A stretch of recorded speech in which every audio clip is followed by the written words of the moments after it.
There was the war to end tyranny. Many considered that a noble effort. Tyranny, sir? Or an attempt to unify humanity? Unify, sir?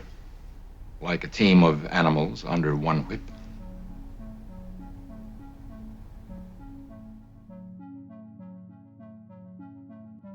Hello everyone, I'm Johnny, and today we're taking a look at Space Seed, a franchise-defining episode.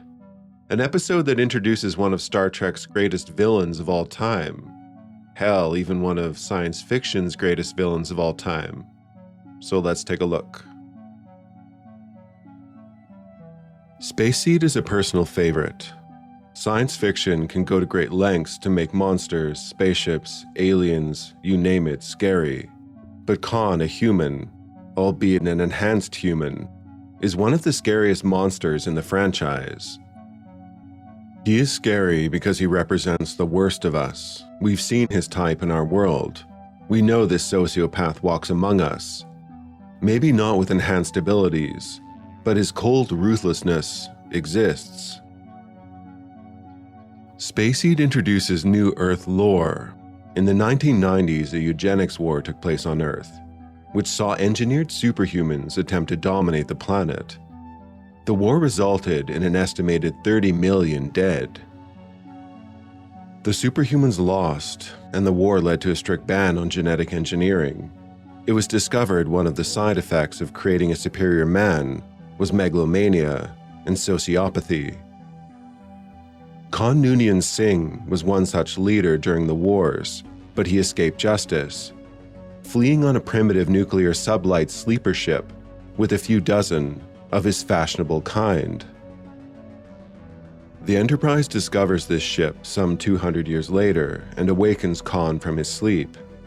The ship remains mysterious to the Enterprise crew for a time.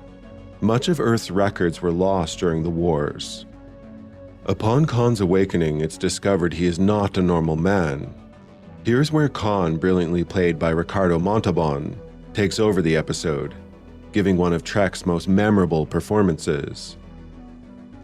A sociopath. It's not a proper diagnosis, rather an informal term for someone with antisocial personality disorder, which can manifest in several ways.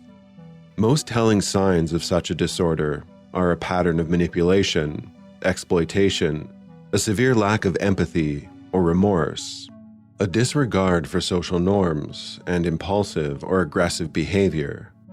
Khan has such traits in spades, but these traits live within a man who is super intelligent and possesses super strength, among other talents. Montalban playing Khan, his every movement oozes sociopath. He takes up space in a room. You have no personal property or privacy when he is in your space. However, his charisma and confidence is at least partially a veneer, and he and those around him mutually understand this. There is always a threat of violence or confrontation. You know if you confront this man on his manners or behavior, he could attack you, verbally or physically.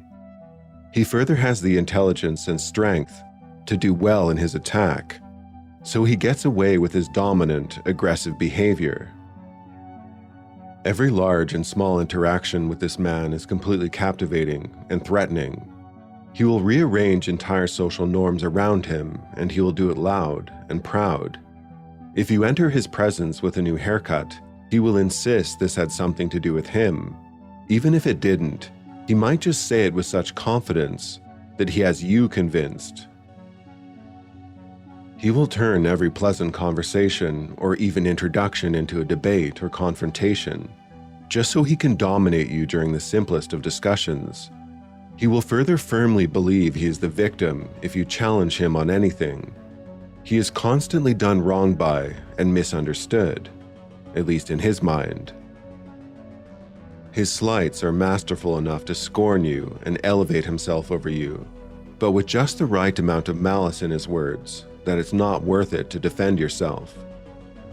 In fact, I am surprised how little improvement there has been in human evolution. Or there has been technical advancement, but how little man himself has changed.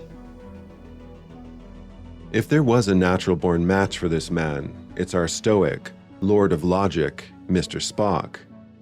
They do get into a little exchange of words, and it's a great scene, but sadly, not long enough. The episode offers a great performance, no doubt, but the social commentary is further on point. Khan believes man's greatest triumph is physical and mental perfection, strength, as shown in himself. This is counter to the world of the Federation, where man's triumph has been social and spiritual progress, cultivating empathy and benevolence.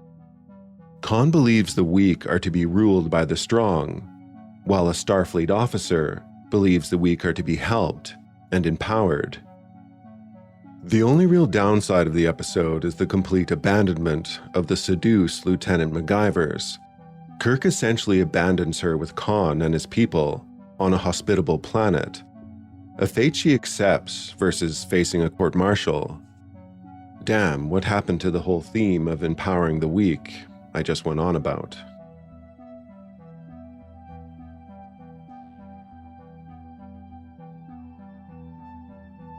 Alright, I'm Johnny. Thanks for watching this review of Space Seed, a must-watch Trek episode.